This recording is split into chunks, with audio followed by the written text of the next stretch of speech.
I just wanted to do another quick video on driving and operating this 2017 Jayco 31XL, and I think most of this can apply to most Class C motorhomes, but I said this in the other video, very similar to driving just a long SUV. Again, it's 32 feet, so like driving a long SUV or a long truck, all the operations in the cab are the same as they would on a Ford truck.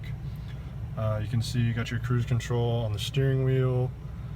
It does have a tow mode you can find right here.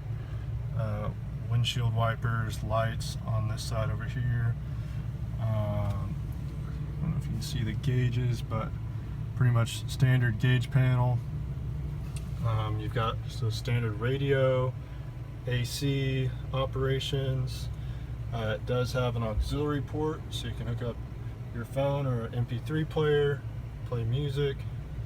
And then here is the backup camera right here.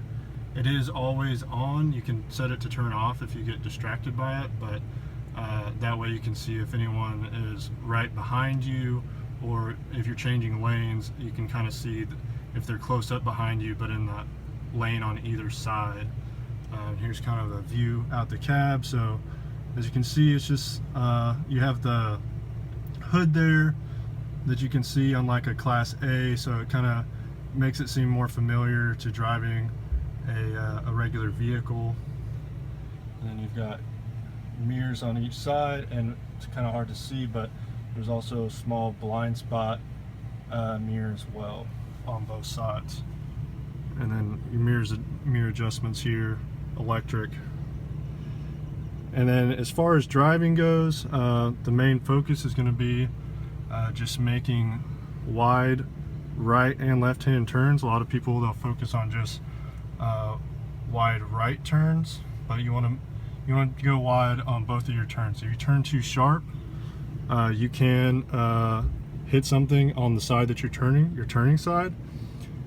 And especially this happens when you may be pulling into a gas pump, or you're parking your RV next to another vehicle, or anything. If you're anywhere in the vicinity of a pole or hookups, another car, anything like that, especially while parking.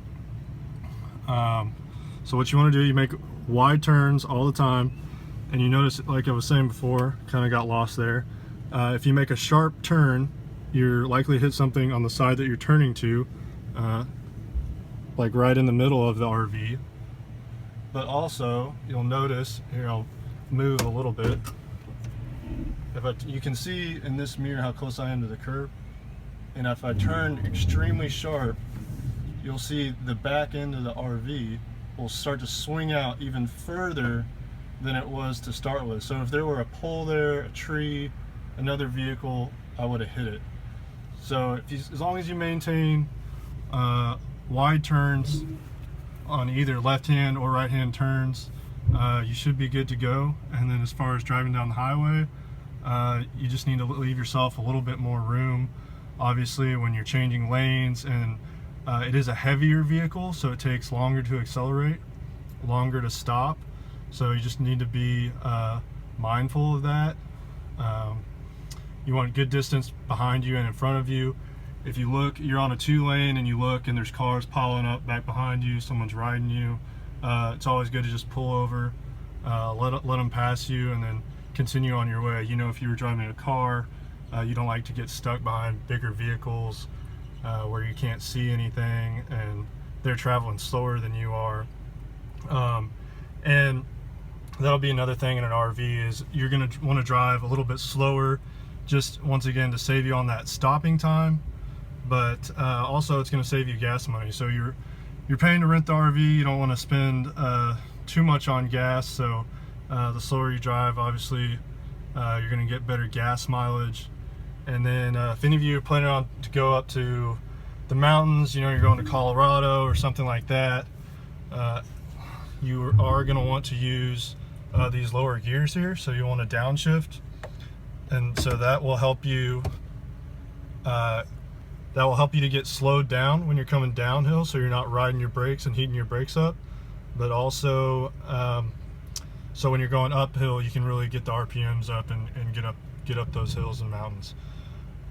But other than that, it's pretty simple, pretty basic. So if you have any other questions, always contact us, info@exploremorerv.com, or give us a call. Thank you so much.